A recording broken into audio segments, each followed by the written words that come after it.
Assalamualaikum warahmatullahi wabarakatuh. Alhamdulillahirabbil alamin wassalatu wassalamu ala asyrafil anbiya'i wal mursalin wa ala alihi washabihi ajma'in. Subhanaka la ilma lana illa ma 'allamtana innaka antal alimul hakim. Rabbi shrah li sadri wa yassir li amri wahlul 'uqdatam min lisani yafqahu qawli. Allahumma alhimna ma rasyada umurina wa a'izna min syururi anfusina wa min sayyiati a'malina. Wala haula wala quwwata illa billahil aliyyil azim. Bismillahirrahmanirrahim. Allahumma aftah alaina hikmataka wa anshur alaina min khazaini rahmatika ya arhamar rahimin. Baik. Alhamdulillah, syukur kepada Allah Subhanahu wa taala kerana kita dapat berjumpa lagi di alam maya bagi meneruskan tajuk pelajaran akhlak tahun 6. Jadi apa khabar semua? Ustaz doakan murid-murid Sekolah Rendah Agama Sungai Serdang dan sesiapa sahaja yang melihat video ini, saya doakan semua dalam keadaan yang sihat walafiat di samping keluarga dan sentiasa di bawah lindungan Allah Subhanahu wa taala, insya-Allah. Jadi sebelum saya meneruskan tajuk akhlak tahun 6, Ustaz nak betulkan sedikit kesilapan di dalam video tajuk Menziarahi Kubur, yang mana Ustaz ada menyebut dalil kullu nafsin za'iqatul maut, yang bernyawa itu akan mati. Yang mana dalil itu daripada surah Al-Imran, kemudian daripada surah Al-Anbiya dan surah Al-Ankabut. Yang mana surah Al-Imran ayat 185, surah Al-Anbiya ayat 35 dan surah Al-Ankabut ayat ke-57. Baik. Lagi meneruskan tajuk akhlak tahun 6 pada hari ini, kita akan masuk tajuk yang ketiga, iaitu sifat mahmudah. Yang mana sifat mahmudah terdiri daripada 4 tajuk. Yang pertama tawakal, kedua mahabbah, ketiga redha dan keempat zikrul maut.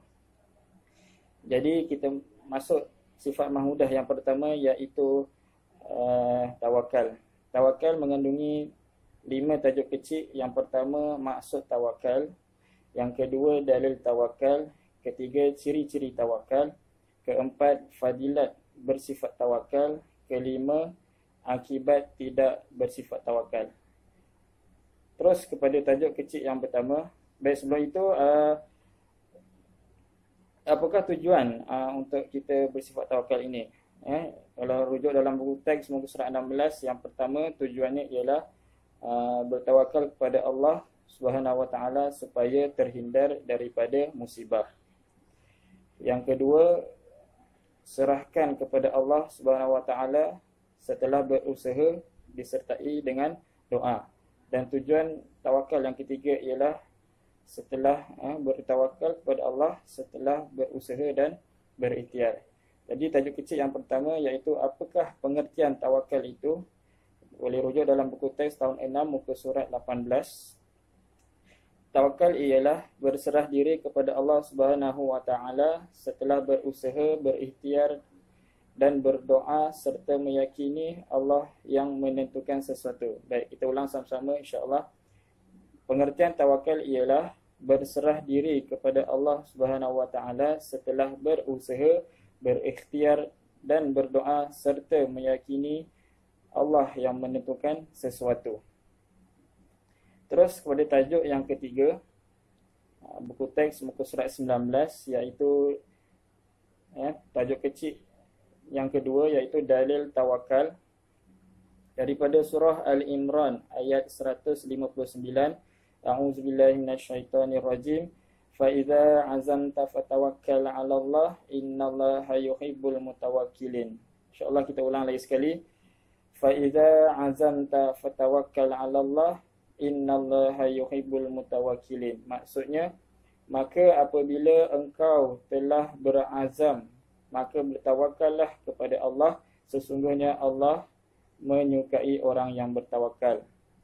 Maka apabila engkau telah berazam, maka apabila engkau telah berazam, maka bertawakallah kepada Allah, sesungguhnya Allah menyukai orang yang bertawakal. Baik, ingat dalil tawakal daripada surah Al-Imran ayat 159. Antara tajuk yang terkenal selalu masuk dalam peperiksaan PSRA.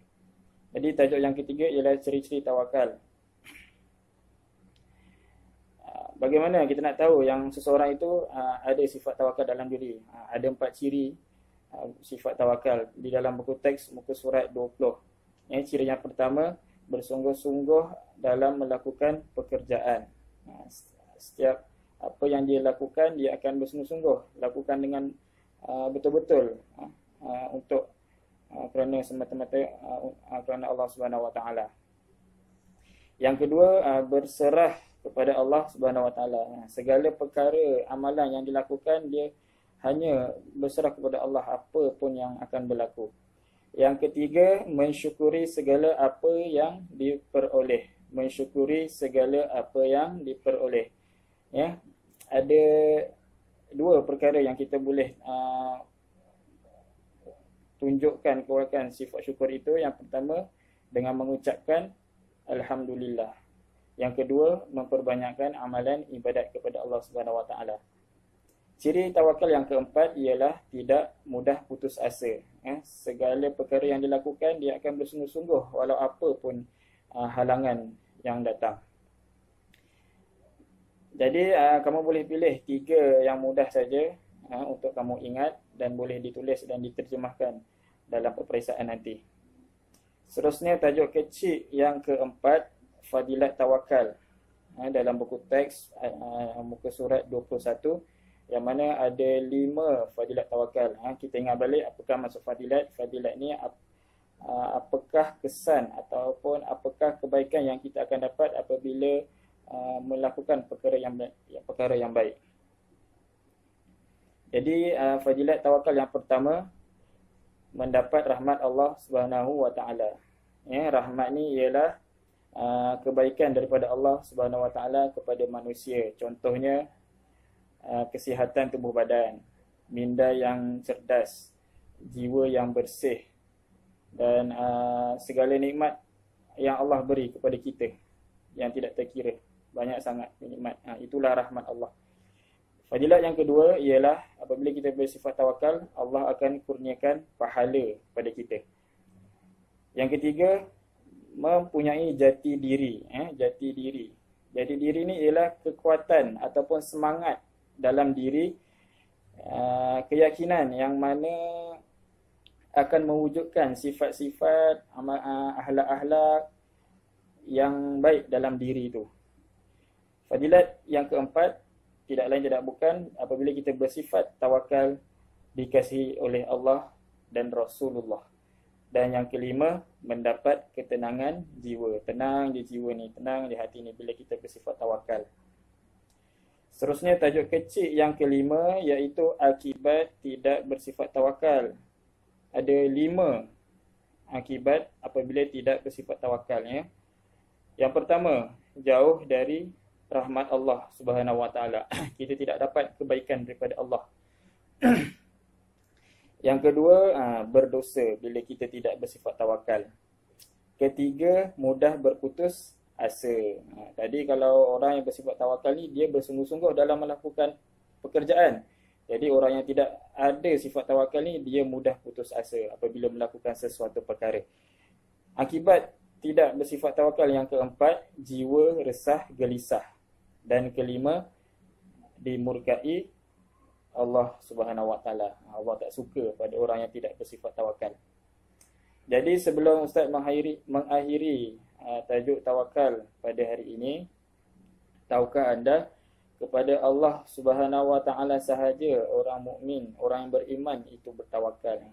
Jadi kita boleh amalkan dengan sifat tawakal ni, berdoalah dengan lafaz bismillahirrahmanirrahim Allah. Mudah-mudahan contohnya sebelum kita keluar daripada rumah, selain itu sebelum kita melakukan sesuatu perkara, kita doa dengan mengucapkan lafaz bismillahirrahmanirrahim Allah. Kita serahkanlah apa yang kita lakukan itu kepada Allah SWT, sama ada baik ataupun sebaliknya.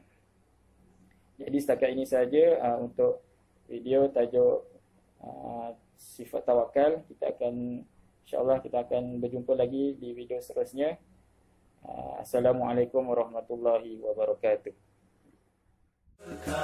Sejata bahagia pula kesal.